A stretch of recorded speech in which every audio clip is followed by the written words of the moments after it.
triplex villas at Kollur, APR Projects.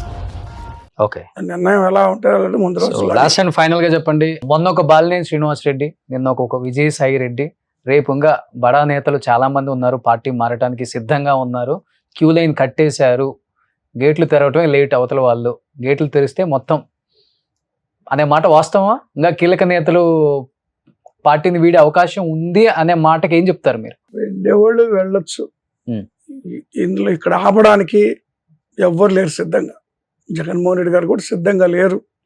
ఎందుకంటే 23 మంది ఎమ్మెల్యేలు 14 ఎన్నికల తర్వాత తెలుగుదేశం పార్టీలో వాళ్ళు తీసుకొని 4 మంత్రులు చేసిన సందర్భంలో కూడా వణకలేదు, బెణకలేదు.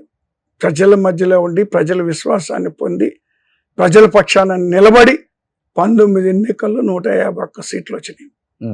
కాబట్టి నాయకుల్ని నమ్ముకొని జగన్మోహన్ రెడ్డి గారు రాజకీయాలు చేయట్లా, ప్రజల్ని నమ్ముకొని చేస్తున్నాడు.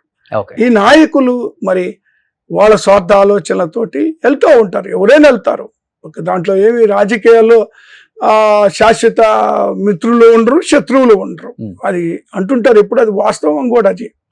కాబట్టి సహజంగా వెళ్ళి వచ్చేటువంటి వాళ్ళు ఉంటారు. కానీ జగన్మోహన్ రెడ్డి గారు మాత్రం అలాంటి వాటికి బెదిరేటువంటి వ్యక్తి కాదు. మీరు అప్పుడు చూసుకోండి, 14 ఎన్నికల ముందు కూడా కొంతమందే చేరారు ఆయన పార్టీలు, కాంగ్రెస్ పార్టీల నుంచి. సో అంటే 14 ఎన్నికల్లో కూడా కాని పనులు చేయను అని రైతు రుణమాఫీ అనేటువంటి దాన్ని చేసేటువంటి అవకాశం లేదు అని ఆయన దాన్ని తిరస్కరించారు. మేము అందరూ కూడా చెప్పినా కూడా వినలేదు ఆయన. అమలు కాంతి మనం తప్పుడు వాగ్దానాలు చేయకూడదు అన్నారు. అయినా కూడా ఆ రోజు 67 సీట్లు వచ్చినాయి.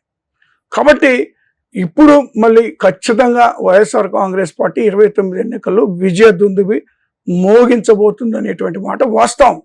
అది కార్యకర్తల యొక్క గొప్పతనం అవుతుంది. అప్పుడు కూడా నాయకత్వం అనేటువంటిది మారుతూ ఉంటది. చేర్పులు మార్పులు రాజకీయాలు మారుతూ ఉంటారు, కానీ పార్టీ విజయం ఎవరు ఆపలేరు అంటారు. ఖచ్చితంగా పార్టీ విజయాన్ని ఎవ్వరు ఆపలేరు. ఈ రోజు జరిగేటువంటి సంఘటనలు చూస్తే లేదండి, కేవలం 9 నెలల్లోనే ఈ కూటమి ప్రభుత్వం ఫెయిల్ అయింది అనేటువంటిది ప్రజల్లో ఈ రోజు వచ్చేసింది. కాబట్టి రాబోయే రోజుల్లో ఖచ్చితంగా వైఎస్ఆర్ కాంగ్రెస్ పార్టీ పక్షాన ప్రజలు నిలబడతారు. కొంతమంది కొన్ని అపోహలకి లేదా వీళ్ళు ఇచ్చిన హామీలకు నమ్మి మరి వాళ్ళని బలపరిచి ఉండొచ్చు. కానీ వాస్తవాలు అతి కొద్ది రోజుల్లోనే తెలుసుకున్నారు. కాబట్టి రాబోయే ఖచ్చితంగా ప్రజలు మరి వైఎస్ఆర్ కాంగ్రెస్ పార్టీకి జగన్మోహన్ గారు పట్టం కడతారనేటువంటి ఆత్మవిశ్వాసం మాకుంది. Thank you so much Rajasekhar garu. Thank you. Suman టీవీలో మీ పర్సనల్ అండ్ బిజినెస్ ప్రమోషన్స్ కోసం కింది నెంబర్కి కాంటాక్ట్ చేయండి.